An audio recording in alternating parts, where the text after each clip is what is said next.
UP board class 12th के प्यारे विद्यार्थियों, स्वागत है रिस्पॉन्सिव क्लासेस में। समाज शास्त्र का मॉडल पेपर है जो कि कल के एग्जाम के लिए बहुत ही महत्वपूर्ण मॉडल पेपर है, क्योंकि बहुत ही एनालिसिस के साथ ये मॉडल पेपर तैयार किया गया है। अगर आपने पूरा मॉडल पेपर देखा तो यहाँ 95+ मार्क्स आप जरूर स्कोर करेंगे। बच्चों, मैं आपको बता दूं कि आपको समय 3 घंटा 15 मिनट मिलता है, जिसमें 15 मिनट जो है आपको प्रारंभ के 15 मिनट परीक्षार्थियों को प्रश्न पत्र पढ़ने के लिए निर्धारित है। यानी 15 मिनट में आप पहले पूरा प्रश्न पत्र पढ़िए और सभी प्रश्नों के उत्तर टिक कर लीजिए। सभी प्रश्नों को टिक कर लीजिए कि ये प्रश्न आपको अटेम्प्ट करना है।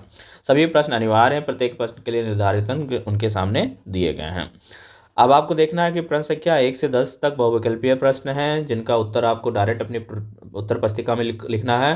प्रश्न संख्या 11 से 20 तक के अति लघु उत्तरीय प्रश्न है, जिनका उत्तर अब आपको 25 शब्दों, यानी अति लघु उत्तरीय प्रश्न 25 शब्दों में, और 21 से 26 तक बच्चों लघु उत्तरीय प्रश्न है, जिनका प्रत्येक उत्तर लगभग आपको 50 शब्दों में देना है। प्रश्न संख्या 27 से 29 तक दीर्घ उत्तरीय प्रश्न है, जिनका उत्तर आपको 150 शब्दों में देना है। तो सभी लोग वीडियो को लाइक कर दे, चैनल को सब्सक्राइब कर ले, ताकि मेरे द्वारा अपलोड की गई वीडियो का नोटिफिकेशन आपको मिलता रहे।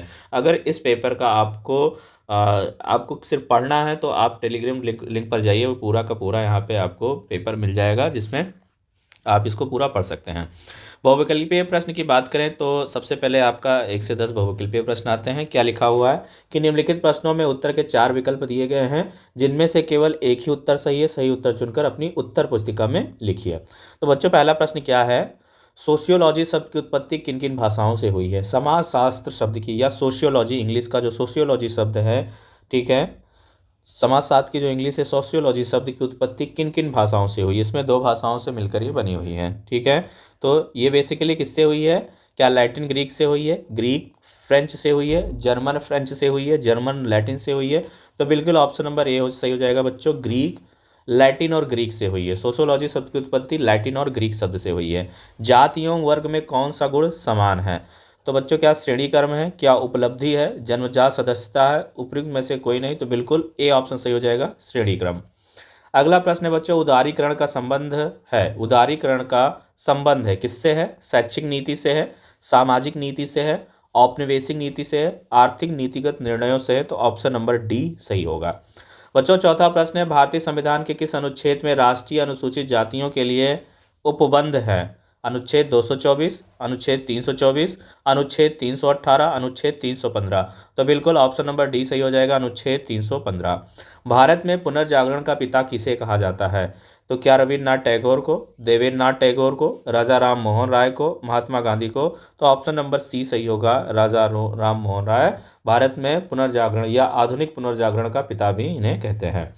छठा प्रश्न की बात करेंगे बच्चों, निम्नलिखित में से कौन राष्ट्रीय एकीकरण के लिए उत्तरदायी है? क्या सांप्रदायवाद है, क्षेत्रवाद है, राष्ट्रवाद है, जातिवाद है? तो बिल्कुल राष्ट्रीय एकीकरण के लिए राष्ट्रवाद उत्तरदायी है। सातवां प्रश्न है, संयुक्त परिवार एक औद्योगिकरण एवं नगरीकरण के प्रभाव का अध्ययन किसने किया था? संयुक्त परिवार पर औद्योगिकरण एवं नगरीकरण के प्रभाव का अध्ययन किसने किया था? के.एम. कपाड़िया ने, इरावती कर्वे ने, जे.एस. घुरिये ने, एम.एस. गोरे ने? तो ऑप्शन नंबर ए सही हो जाएगा, के.एम. कपाड़िया ने। आठवां प्रश्न है बच्चों, संस्कृति पर्यावरण का मानव निर्मित भाग है, यह कथन किसका है? वेरी इंपॉर्टेंट प्रश्न है, ठीक है। संस्कृति पर्यावरण का मानव निर्मित भाग है, यह कथन किसका है? क्या ये रॉस का है, स्पेंसर का है, सोरोकिन का है, या फिर हर्शकोविट्ज का है? तो बच्चों, इस प्रश्न का उत्तर सही हो जाएगा, ऑप्शन नंबर डी, हर्शकोविट्ज। संस्कृति पर्यावरण का मानव निर्मित भाग है, कथन किसका है? हर्शकोविट्ज का। फिर नवा प्रश्न है बच्चों, भारत में हरित क्रांति के जनक कौन थे? Norman Borlaug, M S. स्वामीनाथन, महात्मा गांधी, राजा राम मोहन राय, ग्राम पंचायत का, ठीक है। तो भारत में हरित क्रांति के जनक कौन थे? तो बिल्कुल ऑप्शन नंबर बी सही हो जाएगा, एम.एस. स्वामीनाथन। कौन थे भाई? एम.एस. स्वामीनाथन। 10वां प्रश्न है, ग्राम पंचायत का कार्यकाल कितने वर्ष का होता है? ग्राम पंचायत का कार्यकाल कितने वर्ष का होता है? 3 वर्ष का, 4 वर्ष का, 5 वर्ष का, 6 वर्ष का? तो बच्चों, आप सभी को पता है 5 वर्ष का होता है। ग्राम पंचायत का कार्यकाल कितने वर्ष का होता है? 5 वर्ष का होता है। फिर आ जाइए अति लघु उत्तरीय प्रश्न, जिनका उत्तर आपको 25 शब्दों में देना है। 11वां प्रश्न है, लघु समुदाय की विशेषताओं का उल्लेख कीजिए। तो उत्तर है, रॉबर्ट रेडफील्ड ने लघु समुदाय की 4 विशेषताएं बताई हैं: लघुता, विशिष्टता, समरूपता, आत्मनिर्भरता। 12वां प्रश्न है बच्चों, लैंगिक असमानता का क्या अर्थ है? तो लैंगिक असमानता का अर्थ है लैंगिक आधार पर महिलाओं के साथ भेदभाव से है। फिर है प्रथाओं के दो कार्यों को लिखिए। प्रथाओं के दो कार्यों के लिखिए। तो प्रथाओं के दो कार्य निम्नलिखित हैं। प्रथाएं सीखने के कार्य में मदद करती हैं। प्रथाएं व्यक्तित्व निर्माण में सहायता करती हैं। फिर 14वां प्रश्न बच्चों, उदारीकरण क्या है? तो उदारीकरण से तात्पर्य इस प्रक्रिया से है जिसके अंतर्गत अर्थव्यवस्था पर सरकार का नियंत्रण कम हो जाता है तथा अर्थव्यवस्था को बाजार की शक्तियों के नियंत्रण हेतु छोड़ दिया जाता है। फिर यहाँ पे 15वां प्रश्न है बच्चों, अनुसूचित जातियों की दो समस्याएं बताई हैं। तो अनुसूचित जातियों की दो समस्याएं निम्नलिखित हैं। सामाजिक आर्थिक दृष्टि से उनकी हीन स्थिति, धार्मिक आधार पर उनके साथ भेदभाव। फिर 16वां प्रश्न है बच्चों, धर्मनिरपेक्षता को परिभाषित कीजिए। तो धर्मनिरपेक्षता एक ऐसे सिद्धांत पर आधारित सामाजिक नैतिकता की एक व्यवस्था है जिसमें धर्म की नैतिकता के मापदंड तथा व्यवहार के निर्धारण के बिना हस्तक्षेप के वर्तमान जीवन तथा सामाजिक कल्याण की भावना पर बल दिया जाता है। फिर बच्चों अगला प्रश्न है, परियोजना के कार्य का दोष बताइए। परियोजना कार्य का दोष बताइए। तो क्या है? ज्ञान प्राप्ति का महंगा विकल्प, परियोजना कार्य के लिए विषय का चुनाव कठिन है। ये इसके दो दोष हो गए। हरित क्रांति के किन्हीं तीन प्रमुख प्रभावों का वर्णन कीजिए। हरित क्रांति के तीन प्रमुख प्रभाव कौन कौन से? कृषि उत्पादन में वृद्धि, खाद्यान्न में आत्मनिर्भरता, उन्नत बीजों और तकनीकों के उपयोग से कृषि क्षेत्र का आधुनिकीकरण। फिर बच्चों अगला प्रश्न है, समाज में कानून की क्या भूमिका है? तो कानून समाज में लोगों के अधिकारों को मान्यता प्रदान करने और कर्तव्य के निर्धारण में तथा नागरिकों के लिए आचरण के आदर्श विस्थापित करने में महत्वपूर्ण भूमिका का निर्वहन करता है। 20वां प्रश्न है बच्चों, सामाजिक स्त्रीकरण के तीन विशेषताएं बताइए। तो सामाजिक स्त्रीकरण की तीन विशेषताएं निम्न हैं। सार्वभौमिकता, सामाजिक मूल्यांकन, कार्यों की प्रधानता। फिर बच्चों आ जाइए लघु उत्तरीय प्रश्न जिनका उत्तर आपको 50 शब्दों में देना है। कितने शब्दों में? 50 शब्दों में। प्रत्येक 6 मार्क्स का है। ठीक है, तो बढ़ते हैं। अगला प्रश्न क्या है भाई? 21वां लघु उत्तरीय प्रश्न 21वां है, भारत में लिंगानुपात के गिरावट के कारणों पर प्रकाश डालें। तो भारत में लिंगानुपात की गिरावट के कारण निम्नलिखित हैं। पहला है कन्या भ्रूण हत्या। लिंग निर्धारण तकनीकों का दुरुपयोग होता है जिसके थ्रू कन्या का पता लगाकर उसकी हत्या कर दी जाती है। पितृसत्तात्मक मानसिकता, पुत्र को अधिक महत्व देना। तो पितृसत्तात्मक मानसिकता के कारण क्या हो रहा है? लिंगानुपात में गिरावट आ रही है। फिर है तीसरा दहेज प्रथा, बेटियों को आर्थिक बोझ समझा जाना। फिर चौथा है शिक्षा और जागरूकता की कमी, महिलाओं के अधिकारों की अनदेखी। स्वास्थ्य सेवाओं की कमी, ग्रामीण क्षेत्रों में मातृ स्वास्थ्य से उपेक्षित हैं। सामाजिक भेदभाव, लड़कियों के प्रति असमानता। फिर बच्चों यहाँ पे छठा प्रश्न है, वेरी इंपॉर्टेंट प्रश्न, जाति व्यवस्था में परिवर्तन के कारणों का वर्णन कीजिए। तो उत्तर है जाति व्यवस्था में परिवर्तन के मुख्य कारण क्या है? मुख्य कारण है शिक्षा का प्रसार, सामाजिक जागरूकता और समानता का प्रचार, आधुनिकीकरण और शहरीकरण, पारंपरिक सीमाओं का टूटना, आर्थिक प्रगति, पेशे के आधार पर जाति का महत्व कम होना, संविधान और कानून, जातिगत भेदभाव पर प्रतिबंध, सामाजिक सुधार आंदोलन, जाति विरोधी आंदोलनों का प्रभाव, मीडिया और जागरूकता, समानता के संदेश का प्रचार। सामाजिक विषमता क्या है? चलिए आइए देखते हैं। सामाजिक विषमता का अर्थ है समाज में व्यक्तियों या समूहों के बीच असमानता जिसमें संसाधनों, अवसरों और अधिकारों का असमान वितरण शामिल है। यह विषमता जाति, वर्ग, लिंग, धर्म या आर्थिक स्थिति के आधार पर हो सकती है। सामाजिक विषमता के परिणाम स्वरूप कुछ समूह वंचित रह जाते हैं और उनके विकास के अवसर सीमित हो जाते हैं। इसे दूर करने के लिए समानता और न्याय आधारित नीतियों की आवश्यकता है। फिर आ जाइए बच्चों 24वां प्रश्न है, भेदभाव क्या है? तो भेदभाव का अर्थ किसी व्यक्ति या समूह के साथ असमान और अनुसूचित व्यवहार करना है जो उनकी जाति, धर्म, लिंग, वर्ग, भाषा, अन्य पहचान के आधार पर होता है। यह सामाजिक, आर्थिक और सांस्कृतिक स्तर पर असमानता को बढ़ाता है। भेदभाव के कारण वंचित समूहों को अधिकार, अवसर और संसाधनों से वंचित किया जाता है। इसे समाप्त करने के लिए समानता, शिक्षा और संवैधानिक प्रावधान आवश्यक है। चलिए 25वां प्रश्न देखते हैं क्या है। ग्राम पंचायत की शक्तियों का वर्णन कीजिए। तो ग्राम पंचायत की शक्तियां निम्नलिखित है। पहला है विकास कार्य, सड़कों, स्कूलों और पानी की आपूर्ति का प्रबंधन, कर संग्रह, हाउस टैक्स, पानी कर आदि, विवाद निपटान, छोटे विवादों का समाधान, कल्याण योजनाएं, सरकारी योजनाओं का कार्यान्वयन। पांचवा है स्वच्छता प्रबंधन, साफ सफाई और स्वास्थ्य सेवाएं। 26वां प्रश्न आता है बच्चों, ग्रामीण समाज की 4 विशेषताएं लिखिए। 6 नंबर का क्या है, ग्रामीण समाज की 4 विशेषताएं लिखिए। ग्रामीण समाज की 4 विशेषताएं निम्न है। पहला है कृषि आधारित अर्थव्यवस्था, अधिकांश लोग कृषि और इससे संबंधित कार्यों पर निर्भर हैं। सामुदायिक जीवन, लोग पारस्परिक सहयोग और सामूहिक जीवन जीते हैं। पारंपरिकता पारंपरिकता परंपराओं और रीति रिवाजों का पालन अधिक होता है। सीमित संसाधन, स्वास्थ्य, शिक्षा और तकनीक जैसी सुविधाओं की कमी होती है। आ जाइए विस्तृत उत्तरीय प्रश्न पे, जिनका उत्तर आपको 150 शब्दों में देना है। तो चलिए 27वां प्रश्न देखते हैं। मृत्यु दर और जन्म दर का क्या अर्थ है? कारण स्पष्ट कीजिए कि जन्म दर में गिरावट अपेक्षाकृत धीमी गति से क्यों आती है, जबकि मृत्यु दर बहुत तेजी से गिरती है।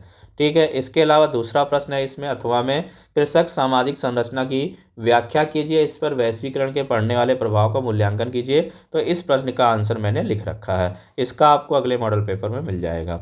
सारे ही इंपॉर्टेंट प्रश्न हैं यहाँ पे, जितने भी मैं आपको लॉन्ग आंसर टाइप क्वेश्चन करा रहा हूँ सभी क्वेश्चन को एक बार पढ़ लीजिए और फिर उसको समझ करके अपने अकॉर्डिंग भी आंसर लिख सकते हैं। तो प्रश्न क्या है भाई, प्रश्न का उत्तर है कृषक सामाजिक संरचना में वैश्वीकरण का प्रभाव बताना है। कृषक सामाजिक संरचना की व्याख्या, कृषक सामाजिक संरचना उन सामाजिक, आर्थिक और सांस्कृतिक पहलुओं को दर्शाती है जो कृषि पर निर्भर समुदायों की जीवन शैली, संबंधों और आर्थिक गतिविधियों को प्रभावित करते हैं। इसमें मुख्य रूप से जमींदार, छोटे किसान, भूमिहीन मजदूर और काश्तकार शामिल होते हैं। भारत में कृषि पारंपरिक रूप से सामुदायिक सहयोग, जातिगत व्यवस्था और पारिवारिक उत्तराधिकार पर आधारित रही है। ग्रामीण क्षेत्रों में कृषि केवल एक व्यवसाय नहीं बल्कि सामाजिक संरचना का आधार भी है। दूसरा है वैश्वीकरण का कृषक समाज पर प्रभाव। वैश्वीकरण ने कृषि और कृषक समाज पर गहरा प्रभाव डाला है। इसके सकारात्मक और नकारात्मक प्रभाव निम्नलिखित हैं। पहला है सकारात्मक प्रभाव, नई तकनीकों, उच्च गुणवत्ता वाले बीजों और आधुनिक कृषि उपकरणों की उपलब्धता बढ़ी। अंतर्राष्ट्रीय बाजारों तक भारतीय किसानों की पहुंच बढ़ी। विविधीकरण के कारण किसानों को बागवानी, डेयरी और जैविक खेती जैसे विकल्प खेती के अवसर मिले। नकारात्मक प्रभाव में है, छोटे किसानों के लिए वैश्विक प्रतिस्पर्धा बढ़ गई, जिससे उन्हें आर्थिक अस्थिरता का सामना करना पड़ा।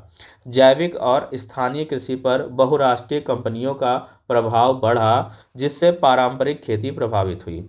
भूमि अधिग्रहण और शहरीकरण के कारण किसानों को विस्थापन का सामना करना पड़ा। निष्कर्ष, वैश्वीकरण ने किसानों को नए अवसर दिए हैं, लेकिन साथ ही चुनौतियां भी बढ़ाई हैं। किसानों की सुरक्षा और सशक्तिकरण के लिए नीतिगत सुधार आवश्यक है। तो बच्चों 28वां प्रश्न देखते हैं। भारत में होने वाले प्रमुख महिला आंदोलनों की चर्चा कीजिए तथा सरकार द्वारा महिलाओं के हित में किए गए प्रमुख प्रयासों को भी बताइए। Very most important long answer type question है, यहाँ पे इसका उत्तर मैंने लिख रखा है। भारत में प्रमुख महिला आंदोलन एवं सरकारी प्रयास। पहला है प्रमुख महिला आंदोलन। भारत में महिलाओं के अधिकारों और समानता के लिए कई आंदोलन हुए हैं, जिनका उद्देश्य सामाजिक, राजनीतिक और आर्थिक सुधार लाना था। बंगाल सुधार आंदोलन 19वीं शताब्दी, राजा राम मोहन राय और ईश्वर चंद्र विद्यासागर ने सती प्रथा, बाल विवाह और विधवा पुनर्विवाह के मुद्दों पर काम किया है। महिला शिक्षा आंदोलन, सावित्रीबाई फूले और ज्योतिबा राव फूले ने महिलाओं की शिक्षा के लिए महत्वपूर्ण योगदान दिया। भारत छोड़ो आंदोलन 1942, इस आंदोलन में महिलाओं की भूमिका महत्वपूर्ण रही, जिसमें अरुणा आशफ अली और सरोजनी नायडू जैसी नेताओं ने भाग लिया। बात करते हैं चिपको आंदोलन की। यह आंदोलन गौरा देवी के नेतृत्व में हुआ, जिसमें महिलाओं ने पेड़ों को बचाने के लिए महत्वपूर्ण भूमिका निभाई। मी टू आंदोलन 2018, यह महिलाओं के खिलाफ यौन शोषण और उत्पीड़न के खिलाफ एक डिजिटल आंदोलन था। दूसरा है सरकार द्वारा महिलाओं के हित में प्रमुख प्रयास। कानूनी सुधार, दहेज प्रतिषेध अधिनियम 1961, घरेलू हिंसा अधिनियम 2005 और कार्यस्थल पर यौन उत्पीड़न कानून 2013 लागू किया गया। बेटी बचाओ बेटी पढ़ाओ, यह योजना कन्या भ्रूण हत्या रोकने और बालिका शिक्षा को बढ़ावा देने के लिए शुरू की गई। उज्ज्वला योजना, महिलाओं को मुफ्त गैस कनेक्शन देकर उन्हें धुएं से मुक्त रसोई प्रदान की गई। महिला आरक्षण की बात करें तो पंचायतों में महिलाओं को 33% का आरक्षण दिया गया। निष्कर्ष में लिखेंगे, महिला आंदोलन और सरकारी प्रयासों के कारण भारतीय महिलाओं की स्थिति में सुधार हुआ, लेकिन अब भी सामाजिक जागरूकता और सशक्तिकरण की जरूरत बनी हुई है। फिर बच्चों यहाँ पे आ जाइए, 8वां वाला प्रश्न है जो मैंने नहीं लिखा है, इसका उत्तर आप देख लीजिएगा या मैं अगले मॉडल पेपर में डाल दूंगा। सांस्कृतिक विविधता का क्या अर्थ है? भारत को एक अत्यंत विविधतापूर्ण देश क्यों जाना जाता है? फिर है बच्चों 29वां प्रश्न, भूमि सुधार के परिणामों की विवेचना कीजिए। तो भूमि सुधार के परिणाम क्या है? भारत में भूमि सुधार का उद्देश्य किसानों को सशक्त बनाना, भूमि की असमानता को कम करना और कृषि उत्पादन को बढ़ाना था। इसके प्रमुख परिणाम निम्नलिखित हैं। सकारात्मक परिणाम, जमींदारी प्रथा की समाप्ति, भूमि पर किसानों का सीधा अधिकार बढ़ा जिससे उनकी आर्थिक स्थिति में सुधार हुआ। किसानों को स्वामित्व अधिकार, बटाईदारों और छोटे किसानों को भूमि का स्वामित्व मिला जिससे वे अधिक मेहनत और निवेश करने लगे। कृषि उत्पादन में वृद्धि, हरित क्रांति और आधुनिक तकनीकों के उपयोग से कृषि उत्पादकता में वृद्धि हुई। सामाजिक समानता, भूमिहीन किसानों को भूमि मिलने से सामाजिक असमानता में कमी आई। फिर नकारात्मक परिणाम इसके देख लेते हैं। तो अधूरी क्रियान्वयन प्रक्रिया, कई राज्यों में भूमि सुधार कानून प्रभावी रूप से लागू नहीं हो सके। बड़े किसानों को फायदा, कुछ मामलों में बड़े किसानों के कानून का फायदा उठाकर अधिक भूमि पर कब्जा कर लिया गया। फिर है बटाईदारी का अस्तित्व, कुछ राज्यों में अभी भी बटाईदारी प्रथा जारी है। निष्कर्ष की बात करें तो सुधारों से किसानों की स्थिति में सुधार हुआ, लेकिन इनका प्रभाव पूर्ण रूप से समान रूप से नहीं पड़ा। प्रभावी क्रियान्वयन की अभी भी आवश्यकता है। फिर बच्चों इसका ऑप्शन वाला प्रश्न है, सामाजिक आंदोलन को परिभाषित कीजिए तथा इसके स्वरूपों को विवेचना कीजिए, 8 नंबर का। तो इस प्रश्न का भी उत्तर मैं अगले मॉडल पेपर में लिख दूंगा। तो बच्चों इस प्रकार आपका पूरा मॉडल खत्म हो जाता है। वीडियो अच्छी लगी हो तो वीडियो को लाइक करिएगा, चैनल को सब्सक्राइब करिएगा। मिलते हैं नेक्स्ट वीडियो में, तब तक के लिए नमस्कार।